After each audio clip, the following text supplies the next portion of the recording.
45-year sentence for the rapper known as the South Park Mexican for sexually assaulting a 9-year-old girl last year. Well, Rachel, Carlos Coy showed absolutely no emotion as the judge read the sentence of 45 years in prison and a $10,000 fine. Now, at one point, Coy turned around to his family and he mouthed, "I'll be all right." Then he turned away. That's when Judge Mark Ellis called him up to the stand. He literally read him the riot act. The 9-year-old victim's father then took the stand. He said, quote, "Carlos, you really did it this time. You got caught up in your own lies and your own deception. I trusted you, my daughter trusted you, and you let us down when you molested her. Yes, Coy, you are one sick puppy." I get treated like a king. It's weird. I don't know if they believe me or not, but everybody just loves the hell out of me. I hope they believe me. They tell me they believe me. Right? I'm a good actor. You know, I'm good at acting, so yeah, I never thought that this could have happened. But I'm thankful that it did because, like I say, I'm thanking God for everything. And I believe that I would be dead if this wouldn't have happened. I believe that God saved my life. SPM, or South Park Mexican, is an artist coming from Houston, Texas. He went from having a lot of success to losing it all as it came crumbling down due to his dark past, even allegedly getting a 13-year-old girl pregnant. According to SPM, he was set up, and in this video we're going to be going over the whole story. So with that being said, let's get into it. There's a lot of rap legends coming out of Texas. Some from the South would even consider the rapper we are going to be going over today one of those legends, despite him getting a 13-year-old girl pregnant. Don't listen to what niggas say and everything.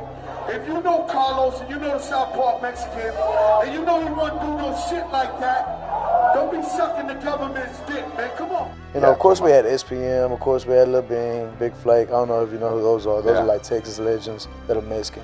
Yeah.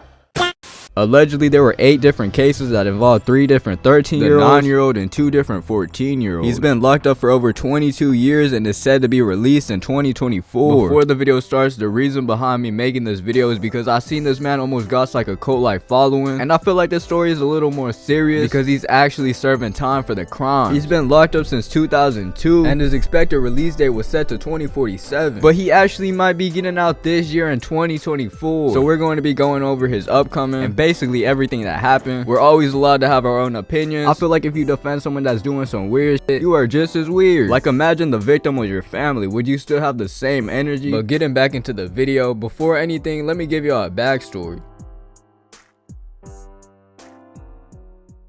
The success just really affects some people negatively. I don't know why, but I was the Elvis, I was the Kurt Cobain, I was the DJ Screw.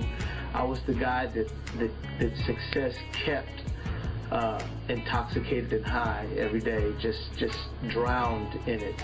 South Park Mexican. He was born on October 6, 1970 in Houston, Texas. His pops was an ex-Marine, and his mom even dropped out of school to be with him. Things wouldn't work out, which caused them to separate. This led to his older sister taking the role of the mom. Because their mom was always working all the time to support them, she would even call herself his mom/sister. Since he didn't have his father in his life to guide him, he was always getting into trouble, and his sister said that he was the one who was affected the most over the divorce out of all the siblings. But besides him being a reckless kid, he started skating and had a liking for music. He even started taking piano classes and then started playing the violin. He was actually really good at playing the violin, but would switch again to breakdancing. He said he thought it was going to be his future. He would eventually start smoking and drinking, doing crimes, all at the age of 13. During his school life, he was already having problems. What happened was that he would get kicked out of school for assaulting a girl at school. He got sent to alternative school. He was 17 and still a freshman. He decided he was gonna drop out and would later get his GED. In an interview, he said this: "1 year in high school when I would have went to jail for fucking all those little bitches."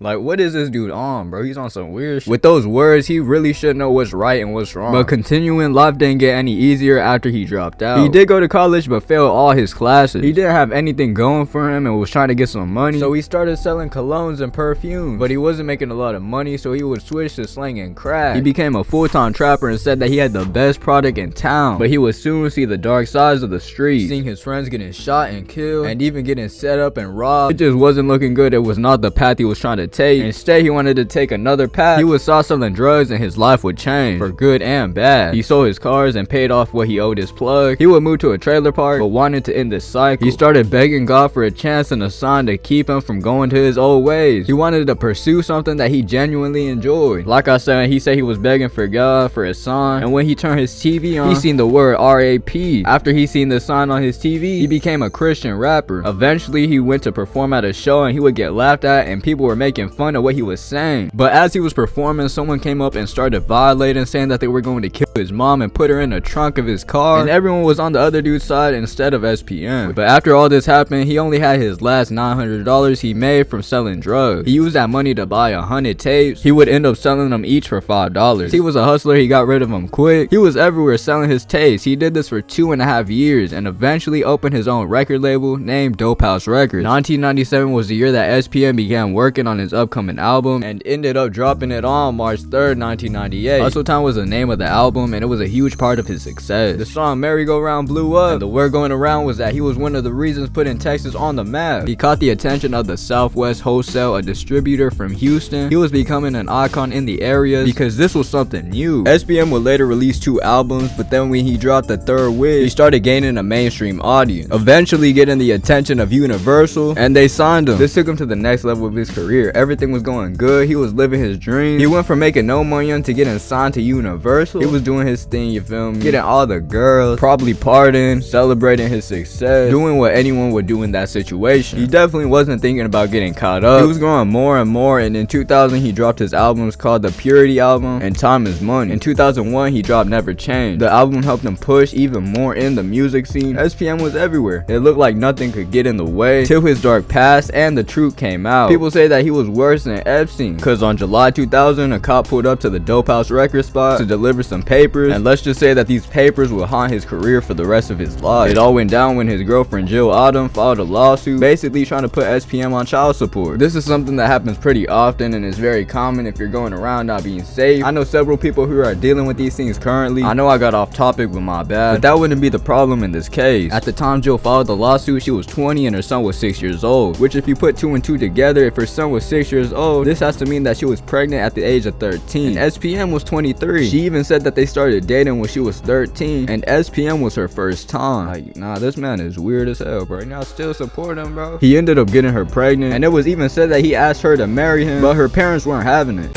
Eventually a DNA test was done, which caused SPM to have to pay $28K and had to pay child support. But he would just get a slap on the wrist if we're being honest. Jill came out and said that he didn't know her age but knew she was in middle school. And she even claims that he would pick her up from school while she was in 7th grade. Baby Bash, a rapper who was associated with SPM, tried to clear SPM's name by saying that she was working at the strip club illegally at the age of 13. Well, when he was 23 and the girl was 14? 13. She was working at a strip club. You know that, right? I did not. Okay, she was a stripper. You can't be a stripper. She was a 13-year-old stripper. You can't. So whoever hired her she had her some ID or something. He has a one-night stand with her, and that's what happened.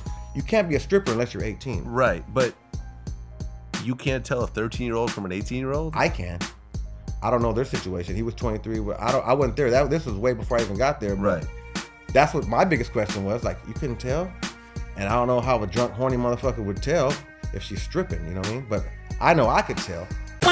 When SPM met her, he assumed that she was above the age, but that leaves a question. How do you mistake a 13-year-old from an 18-year-old? That one link would end up in a 13-year-old getting pregnant by SPM. During an interview, SPM said that Jill wasn't a stripper at the time they crossed paths, and said he met her at the club, but that wasn't really the first time he met her, because SPM himself said that he met her at his homeboy's crib. You would think someone would learn after getting caught up the first time, but unfortunately, that wouldn't be the only case. At this point of his career, it was mixed feelings towards him. People didn't want to believe that he was on that type of timing because he had a girl and kids. All of SPM supporters don't think he did it, and he was framed. I dropped him off at the courthouse, and I didn't hear about it from nobody but in the news, man. I was sitting there watching the news, and they said, yeah, today rapper South Park Mexican was convicted and taken into custody.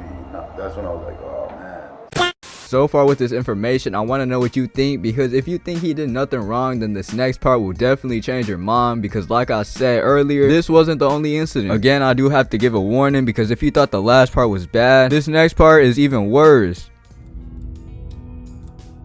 So this next part takes place on Labor Day weekend in 2001. SPM's daughter Carly had a friend over. Carly and her friend, who was 9 years old at the time, were spending time together going shopping and getting food. They were having the time of their life, enjoying themselves, but unfortunately what happened next would change their lives forever. It was now the end of the night and the 9-year-old girl and Carly were on the way home, but they didn't want the night to end. The 9-year-old girl asked if she could stay at Carly's crib. The 9-year-old girl's mom did hesitate at first, but ended up letting her stay the night. At SPM's crib, they were doing what kids do and ended the night off by watching a movie. But things would change because at one point in the middle of the night, the 9-year-old girl said she wasn't feeling good and her mom got her a ride back home. Time passed and it was now weeks later. Unfortunately, that wasn't the full story because according to the girl, something else even worse went down.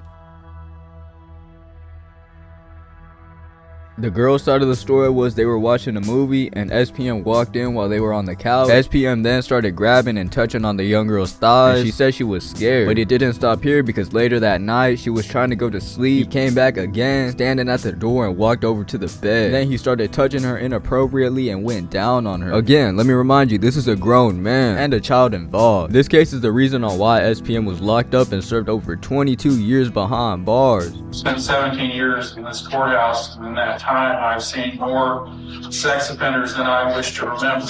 But one thing I've found over time is that sex offenders have one trait in common, and that is that they are all liars, and you are no exception to that rule. You have spent this court's time, this jury's time, trying to explain, trying to discount, trying to excuse your conduct. There is no excuse for your conduct. You have testified in this jury. I guess you believe this, and you are convinced you are a victim of your own celebrity in this situation. That if you were a plumber or a doctor or a priest or anything else but a rapper, you wouldn't be in this situation. Well, the fact is that there is only one victim in this case, and it is a 9-year-old girl. And it's time for you to face the music. It is the order of this court that you be delivered to the Sheriff of Harris County and to the Director of the Texas Department of Criminal Justice Institutional Division, where they will carry out the jury's verdict for 45 years. And a $10,000 fine will be given credit for your back time to see the bail.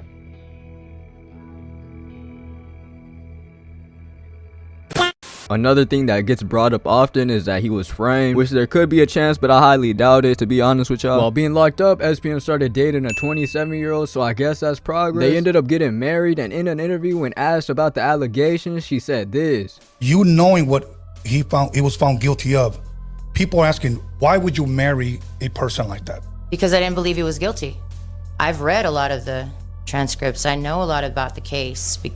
From what he's told me, you know what I mean? And from what other people have told me, because he used to have a lady who actually was advocating for him tough. She had all the paperwork. She had a website called SPMaftermath.com. She had like all the transcripts up there. She pointed out all the holes in the case.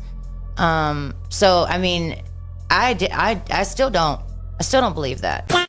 I don't know if I mentioned this earlier in the video, but the 9-year-old girl's dad was actually friends with SPM. And according to SPM, he slept with his wife. I'm gonna assume the dad found out, and he was not with that at all. So allegedly, he told his daughter to set up SPM, and basically told his daughter to agree with everything that he said to put SPM behind bars. And hear me out, I'm about to put y'all down. So look, bro, don't try to be someone's karma. And what I mean by that is don't purposely do someone bad, because eventually what goes around comes around. Remember that. Because if you purposely make yourself someone else's karma, you're just going to get the same karma back, even worse. The only reason why I'm saying that in the first place is because if SPM did it, then it's gonna come back to him, and if he was set up, then all that negative energy will come back to wherever it came from. But let me stop yapping, let's get back into the video. So basically, according to him, he was set up because his homeboy was trying to get revenge, but I guess they'll be the only ones who truly know what really went down. Another topic I did want to go over was SPM's family in 2024. Allegedly, the girl is now grown and is going around saying the story was made up by her parents. SPM's son and daughter are on SPM's side and defend him, and his daughter even works for the Dope House Records, I think. I'm pretty sure she even manages it. I might be mistaken, but my bad. I guess it's nice to see them coping well and showing support, because honestly, what would you do in that situation? When he gets out, he said his first performance will be in Houston, and his second one will possibly be in Las Vegas. When he gets released, do you think he will be getting the same love on the streets, or will he have to move smart? What I do want you to take from this video is that if this dude could be successful, so could you, so stop making excuses. And if you made it this far, here's a bonus on why I think he's guilty. There was even even allegedly a sting operation they did on SPM, and they sent 2 14-year-olds to a room with SPM, and he got caught up. Like I said earlier, you could separate the artist from the music if you really mess with the music, but for me it's kind of hard to do that knowing their true intention. I think this whole situation is just crazy. The kids involved were the ones truly affected, and you can't undo that. On top of that, the paperwork, him not taking accountability and doing it several times, because according to the law he did it, and all of this just leaves me believing that he's actually guilty. Again, these are just my opinions. We honestly just gotta wait to see what he's on and what his first move is once he's out. I'm not defending the things he did at all, but just don't send hate to him or anyone involved in the situation, because we are better than that, bro. What? Because what you put out will come back. Remember that. I do want to take a moment and say I appreciate everyone and all the support I've been getting recently. Shout out to y'all. Tap in with my Instagram. But trust me, I got a lot planned in the future, so stay tuned. But with that being said, I'm out, bro.